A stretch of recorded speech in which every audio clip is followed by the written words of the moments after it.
Yang berhormat Datuk Seri Abdul Hadi bin Awang Marang. Itu soalan saya yang ke-6. Assalamualaikum warahmatullahi wabarakatuh. Salam sejahtera, salam satu Malaysia, Tan Sri Yang di-Pertua. Terima kasih kepada Yang Berhormat Marang. Sebagaimana yang ahli Yang Berhormat sedia maklum, Enakmen Pentadbiran Agama Islam negeri-negeri telah memperuntukkan bahawa mazhab yang diamalkan dalam aspek syariah ialah mazhab Syafi'i, manakala dari segi akidah adalah berlandaskan kepada Ahlussunnah wal Jamaah. Selain itu, mesyuarat Majlis Raja-Raja kali yang ke-133 pada 3 Disember 1984 telah memutuskan bahawa mazhab yang diamalkan di negara ini ialah mazhab Syafi'i dan Ahlussunnah wal Jamaah. Oleh itu, penyebaran pahaman-pahaman dan mazhab-mazhab lain hendaklah dikawal dan aktiviti mereka hendaklah dihadkan kepada pengamalan sahaja, bukan penyebaran. Usaha juga hendaklah diambil bagi mengelak isu-isu pencanggahan mazhab disebarkan oleh mana-mana pihak. Justru kerajaan melalui Jabatan Kemajuan Islam Malaysia sentiasa meraihkan kepelbagaian pendekatan ataupun manhaj yang wujud dalam ajaran Ahlussunnah wal Jamaah. Perbezaan antara aliran seperti mana Salafiyah, Asy'ariyah dan juga Maturidiyah diuruskan secara baik menerusi dialog dan juga perbahasan akademik. Namun begitu, keutamaan tetap diberikan kepada aliran yang menjadi tradisi dan majoriti di negara ini, iaitulah pegangan Asy'ariyah dalam mazhab dan mazhab Syafi'i dalam fiqh, dalam fiqh. Manakala aliran-aliran lain yang masih dalam lingkungan Ahlussunnah wal Jamaah adalah dibenarkan selagi mana ia tidak bersifat melampau, menimbulkan isu bid'ah membid'ah dan seumpamanya yang boleh membawa kepada perpecahan ummah.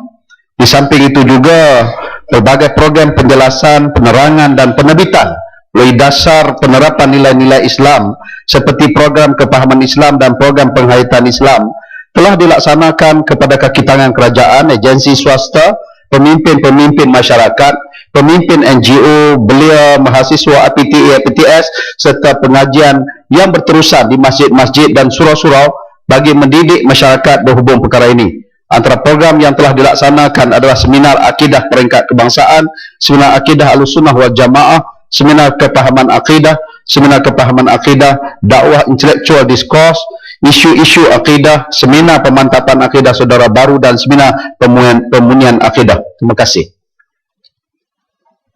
Marang. Yang Berhormat Tan Sri, soalan tambahan saya. Masalah mazhab ini sudah wujud dalam masyarakat Islam sejak 1000 tahun dan tidak menjadi masalah. Dan kita melihat bagaimana kebijaksanaan pendakwah yang datang ke sini bermazhab Syafi'i boleh menangani masyarakat majmuk Hindu, Buddha yang tak ada dalam mazhab Syafi'i dan hidup dalam keadaan harmoni sampai ke situ.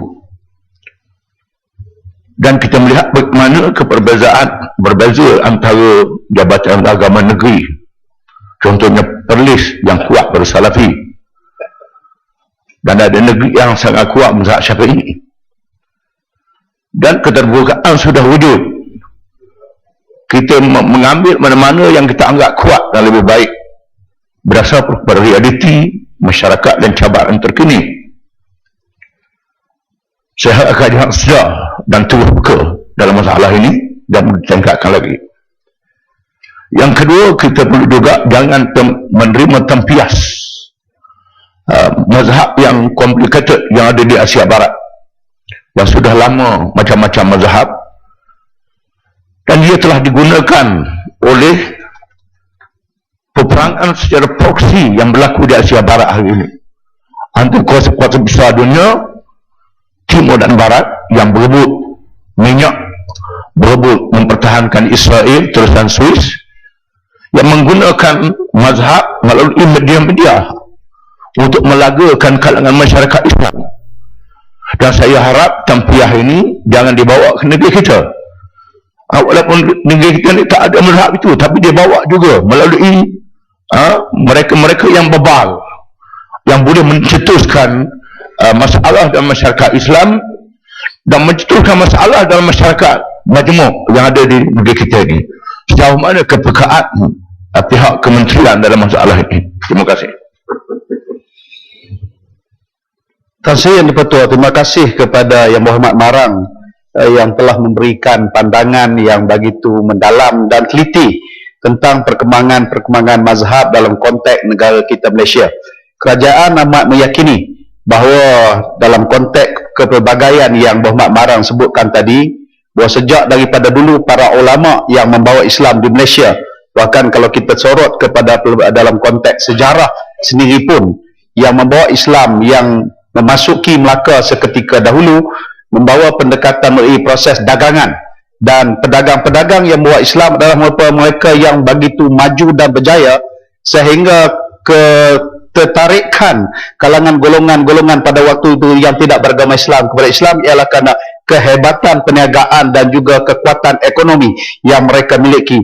Pun begitu kita melihat dalam konteks negara kita Malaysia pada hari ini, kerajaan begitu amat terbuka dalam untuk membawa pendekatan mazhab-mazhab yang ada, dan kita juga amat membimbangi sebagaimana Yang Berhormat Marang sebutkan, kalau sekiranya pandangan-pandangan mazhab yang mempunyai kepelbagaian yang berbeza tersebut diletakkan sebagai satu asas untuk memecahkan ummah.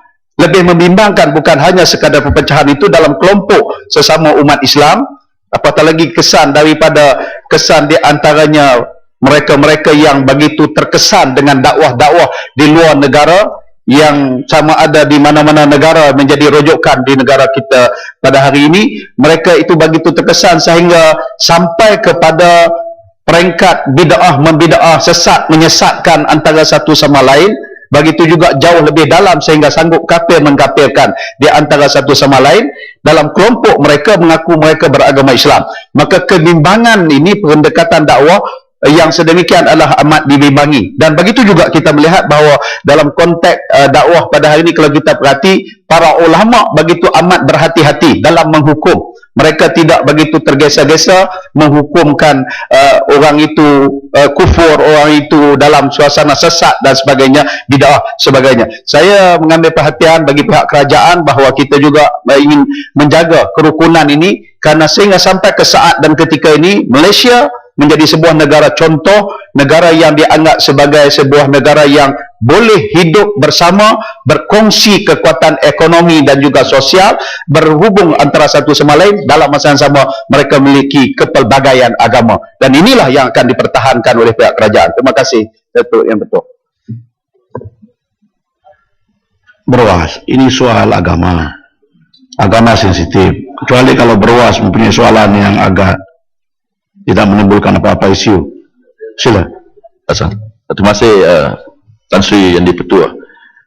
Dalam artikel The Malaysian Insider hari ini, Extremism in the Name of Islam and Malaysian Muslim, dinyatakan bahawa dalam satu khutbah yang disediakan oleh Cakim bertarikh 30 hari bulan Ogos 2013 sebelum Hari Merdeka, dikatakan Cakim, saya nak dapat penjelasan sama ada artikel ini benar atau tidak.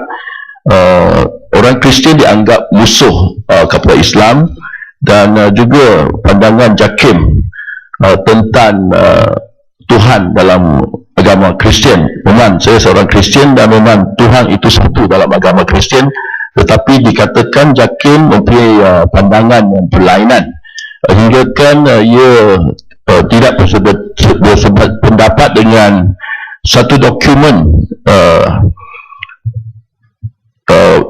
yang bertajuk A Common Word Between Us and You, yang ditandatangani oleh 400 orang mufti, cendekiawan Islam dan juga pemimpin Islam dunia, yang ingin mempereratkan di antara Kristian dan orang-orang Islam. Maksudnya agama ini mempunyai asal usul yang sama.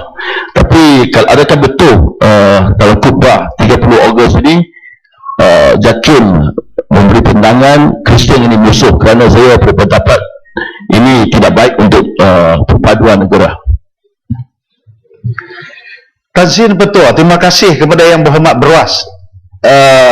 Tadi Yang Berhormat Marang melihat ingin bertanya kepada kerajaan, adakah kerajaan bersifat terbuka. Bukti dalam Dewan ini Yang Berhormat Berwas, Kristian yang begitu kukuh pegangan dia, masih lagi dijawab soalannya oleh Yang Berhormat daripada Barisan Nasional dan Menteri yang menjaga agama. Jadi mana ini bukti keterbukaan yang tak pernah tertutup dalam konteks kita. Dan kalau balik pada soalan tadi, saya setuju dengan Tan Sri kata ini soalan agama ni soalan yang cukup sensitif. Jadi kalau tersilap untuk menjawab dan tersilap yang menyoal, dia akan memberikan impak yang tidak baik kepada, bukan hanya kepada individu tetapi termasuk dalam konteks negara.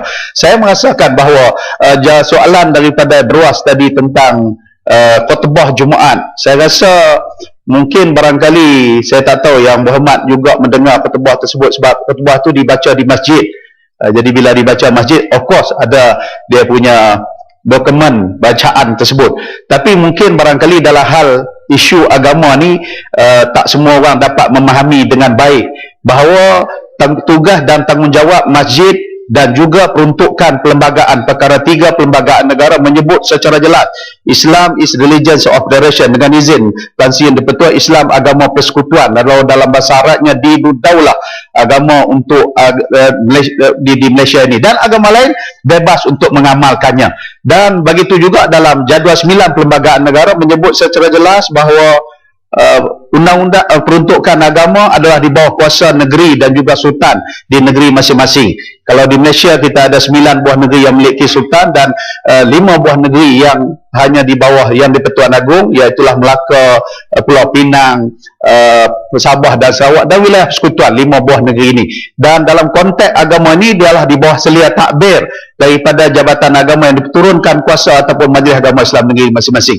Jabatan Agama Islam dan Majlis Agama Islam diberikan kuasa untuk membina khutbah dan juga untuk membuat khutbah. Saya melihat bahawa mungkin barangkali peranan dan tugas tanggungjawab khutbah ini diserahkan kepada orang Islam, dan saya ingin menyatakan kepada soalan Yang Berhormat sebentar tadi Berwas, bahawa tidak ada dalam konteks negara kita ni umat Islam memusuhi daripada kalangan Kristian. Sebab dalam ajaran Islam sendiri pun perlembagaan 3 perlembagaan negara menyebutkan perkara 3 bahawa jelas bahawa yang lain boleh mengamalkan ajaran agama masing-masing, dan kita menghormati semua agama-agama, dan inilah hak masing. Apatah lagi dalam konteks Islam jauh lebih dalam daripada itu juga, nabi-nabi dan juga pemimpin-pemimpin, rasul-rasul yang ada dalam ajaran agama, sama ada Nabi Musa, Nabi Isa dan sebagainya, berdasarkan ajaran agama yang turun daripada langit, ajaran samawi, kita wajib beriman pada Nabi tersebut, termasuk Nabi Isa, termasuk Nabi Musa. Islam tidak pernah memusuhi mana-mana ajaran dan juga agama. Terima kasih Tan Sri Yang Dipertua. Yang Berhormat Puan Kerbia binti Haji Awang.